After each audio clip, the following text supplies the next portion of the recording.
एक लड़की का शरीर हासिल करने के लिए एक आदमी ने पहले तो फोटोग्राफर बनने का नाटक किया। वो अपने हाथ में कैमरा लिए बिना किसी शक के लड़की के पास जाकर बैठ गया। जब लड़की ने उसकी तरफ देखा तो उसने जानबूझकर अपना पानी का ग्लास गिरा दिया ताकि लड़की का ध्यान अपनी तरफ खींच सके।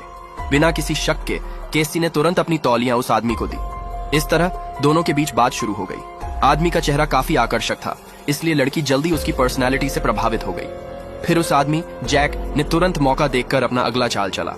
उसने बताया कि वो एक मौसम वैज्ञानिक है और कल सुबह एक जंगल के अंदर जलवायु डेटा रिकॉर्ड करने जा रहा है। उसने केसी और उसकी बहन को अपने साथ चलने का निमंत्रण दिया। जैक के खूबसूरत चेहरे का जादू चल गया और केसी ने बिना सोचे समझे उसका निमंत्रण स्वीकार कर लिया, अपनी बहन के मना करने के बावजूद।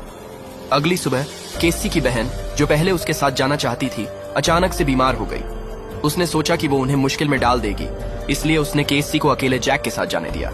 अपनी बहन की सुरक्षा के लिए उसने केसी से कहा कि अपना फोन हमेशा ऑन रखे और लोकेशन शेयर करती रहे ताकि वो उनका लोकेशन ट्रैक कर सके। केसी थोड़ा नर्वस थी, लेकिन उसका मन बना हुआ था, इसलिए उसकी बहन ने और कुछ कहना ठीक नहीं समझा। इस तरह केसी और जैक ने जंगल के अंदर अपने सफर की शुरुआत की। सफर के दौरान दोनों के बीच बातें होती रहीं और जैक की पर्सनैलिटी से प्रभावित होकर केसी ने कुछ ही देर में जैक को किस कर दिया। लेकिन फिर भी केसी अपनी बहन को बराबर मैसेज करती रही अपनी सुरक्षा के लिए। लेकिन केसी को यह नहीं पता था कि उसकी मुश्किलें उसी वक्त शुरू हो गई थी जब उसने जैक से पहली बार मुलाकात की थी। एक वक्त पर जब केसी बाथरूम गई थी, जैक ने उसका पानी का बोतल छुपके खोल दिया और उसमें कुछ अजीब सी लिक्विड मिला दी। थोड़ी देर बाद जैक ने केसी को याद दिलाया कि उसके शरीर को पानी की जरूरत है। बिना किसी शक के केसी ने अपना बोतल उठाया और पानी पी गई।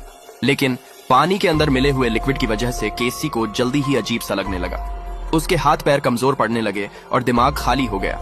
जैक ने अपना प्लान सफल होता देखा और उसने केसी को अपने कंधे पर उठा लिया। इस बीच केसी का फोन नीचे गिर गया, लेकिन जैक ने इस बात पर ध्यान नहीं दिया। उसने केसी को अपनी कार की डिग्गी में डाला और जंगल से बाहर निकल गया। इधर केसी की बहन होटल में उसका इंतजार कर रही थी। उसने देखा कि केसी का लोकेशन वहीं पर अटका हुआ है और उसके फोन पर कॉल किया, लेकिन किसी ने फोन नहीं उठाया। बेचैन होकर उसने अपना बैकपैक उठाया और केसी के लोकेशन के पास जांचा लेने का फैसला किया। जब वो जंगल पहुंची तो उसने देखा कि केसी का फोन वहां पड़ा है, लेकिन केसी का कोई पता नहीं था। डरती हुई उसने तुरंत पुलिस को कॉल किया, लेकिन पुलिस ने उसका कंप्लेंट लेने से मना कर दिया क्योंकि केसी के गायब होने का वक्त अभी ज्यादा नहीं हुआ था। निराश होकर उसने अपने एक्स बॉयफ्रेंड को कॉल किया, जो कि केसी को ढूंढने में उसकी मदद करने के लिए तुरंत आ गया। दोनों ने जंगल के अंदर दोबारा तलाश शुरू की और जल्दी ही उन्हें जमीन पर एक पौधा का हाथ का कंगन मिला। केसी की बहन ने पहचान लिया कि यह जैक का कंगन था। केसी की बहन के मन में डर बैठ गया कि केसी के साथ कुछ बुरा हो चुका है। उसने अपने एक्स बॉयफ्रेंड से अपने फोन पर एक मदद का वीडियो बनाने के लिए कहा और उस वीडियो को ऑनलाइन अपलोड किया। वीडियो में उसने केसी के गायब होने के पूरे इंसिडेंट को डिटेल में एक्सप्लेन किया और उसने व्यूअर्स से मदद की अपील की, साथ ही केसी की तस्वीर भी अटैच की। दोनों होटल वापस आए और अगले दिन फिर से तलाश करने की प्लानिंग की। लेकिन होटल के अंदर जाते ही उन्हें मैनेजर ने रोका और कहा कि कोई इंपॉर्टेंट इंसान उनसे मिलना चाहता है। वो समझ नहीं पाए कि क्या हो रहा है, लेकिन क्यूरियोसिटी की वजह से वो मैनेजर के साथ उस इंसान से मिलने चले गए। पता चला कि यह शख्स मेयर है, जो उन्हें यह कहने आया था कि केसी की बहन का वीडियो वायरल हो गया है और इस वजह से शहर में टूरिज्म बिजनेस पर असर पड़ रहा है। मेयर उनसे वीडियो डिलीट करने के लिए कहने आया था ताकि शहर का टूरिज्म बिजनेस वापस ट्रैक पर आ सके। केसी की बहन ने मेयर की बातें सुनकर गुस्से में आ गई, क्योंकि मेयर को सिर्फ अपनी इकोनॉमी की चिंता थी, किसी के जान की नहीं। गुस्से में उसने तुरंत वहां से निकलने का फैसला किया। उसने अपने एक्स बॉयफ्रेंड से कहा कि मेयर की बात को रिकॉर्ड करे और उसे भी ऑनलाइन डाल दे ताकि लोगों को पता चले कि मेयर कितना सेल्फ सेंटर्ड है। अगली सुबह जब वो केसी को तलाश करके होटल वापस आए तो उनका रूम चोरी की तरह बिखरा हुआ था। डर कर उन्होंने मैनेजर से बात की, लेकिन मैनेजर ने उनका सामान निकाल दिया।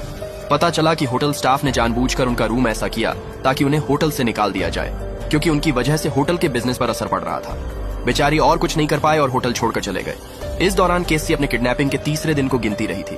उसके किडनैपर्स उसका शोषण कर रहे थे और केसी अब और यह सब सहन नहीं कर पा रही थी। जब उसका किडनैपर सामान लेने के लिए बाहर गया, केसी ने अपना बदन खिसकाकर बेड को दीवार के पास कर दिया। फिर उसने अपने हाथ से एक खिड़की खोल दी और जोर जोर से चिल्लाने लगी, इस उम्मीद में कि कोई उसकी आवाज सुन ले।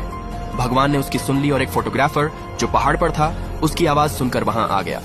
उसने केसी को देखा और तुरंत उसके हाथ पर बंधी रस्सी काट दी। लेकिन जैसे ही दोनों भागने लगे, किडनैपर वापस आ गया। दोनों ने अपनी जान बचाने के लिए भागना शुरू किया, लेकिन किडनैपर उनका पीछा करने लगा। लड़की को टाइम मिलने के लिए फोटोग्राफर ने एक पत्थर उठाकर किडनैपर पर फेंका, लेकिन इससे फोटोग्राफर की स्पीड कम हो गई और किडनैपर ने उसे पकड़कर उसे मार दिया। लड़की भी थक गई और किडनैपर ने उसे फिर से पकड़ लिया। उस लड़की को वापस उसी केबिन में बंद कर दिया गया। इसी बीच केसी की बहन को एक कॉल आया जिसमें किसी ने उससे कहा कि उसका पता है कि केसी कहाँ है। बिना सोचे समझे उसने उस लड़की के साथ उस जगह पर जाने का फैसला किया, लेकिन पता चला कि उस लड़की ने उसे धोखा दिया और वो उसके किडनैपर के साथ मिली हुई थी। केसी की बहन को भी पकड़कर बंद कर दिया गया। केसी अपनी बहन को देखकर बहुत गिल्ट में आ गई, क्योंकि उसने सोचा कि अगर उसकी बहन उसकी फिक्र ना करती तो यह सब नहीं होता और